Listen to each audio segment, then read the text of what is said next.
तो प्राकृतिक खेती क्या है? जैसे नाम से विदित है, प्राकृतिक हमारे जो खेती है, जो खेती का उत्पादन जो बढ़ता है वो प्राकृतिक रूप से बढ़ता है। नेचुरली रूप से जो है हमारा खेत की जो मिट्टी है उसकी जो उर्वरक क्षमता है वो प्राकृतिक रूप से बढ़ती जाती है। उसमें जीवाणु, सूक्ष्म जीवाणु, लाभदायक जो जीवाणु हैं और किसान का जो मित्र कहे जाने वाला केचुआ है उसकी वृद्धि जो है बढ़ती जाती है और हमारे जो मिट्टी की जो उर्वरक क्षमता है उसमें वृद्धि होती है और हमारा अल्टीमेटली जो है उत्पादन बढ़ता है।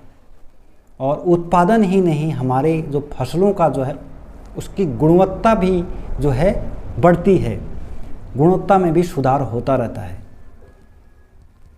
और जब इसके विपरीत हम जब रासायनिक खेती करते हैं, रासायनिक उर्वरकों का प्रयोग करते हैं और जब हम अपने फसलों में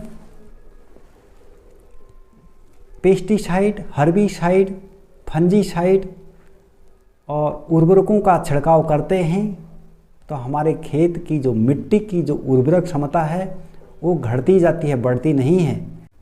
भले ही रासायनिक खादों के प्रभाव से उत्पादन थोड़े समय के लिए हम बढ़ा लेते हैं, लेकिन बाद में जो हमारी भूमि जो हो जाती है उसका कार्बन प्रतिशत नीचे चले जाने के कारण पूरी तरह से बंजर हो जाती है। और अगर हम नेचुरल फार्मिंग करें, प्राकृतिक खेती करें तो उसका प्राकृतिक रूप से हमारे खेती का, हमारी मिट्टी का उर्वरक क्षमता बढ़ती जाती है दिन रात। और हमारा जब उर्वरक क्षमता जब खेती का बढ़ेगा तो नेचुरली रूप से जो है हमारे फसलों की गुणवत्ता तो बढ़ेगी और उत्पादन भी बढ़ेगा। तो इस प्रकार हमें जो है प्राकृतिक खेती की ओर लौटने की सख्त ज़रूरत है। हमें रासायनिक खेती को छोड़ने की भी सख्त ज़रूरत है और प्राकृतिक खेती को अपनाने के हमें उसको प्राकृतिक खेती की ओर बढ़ने की ज़रूरत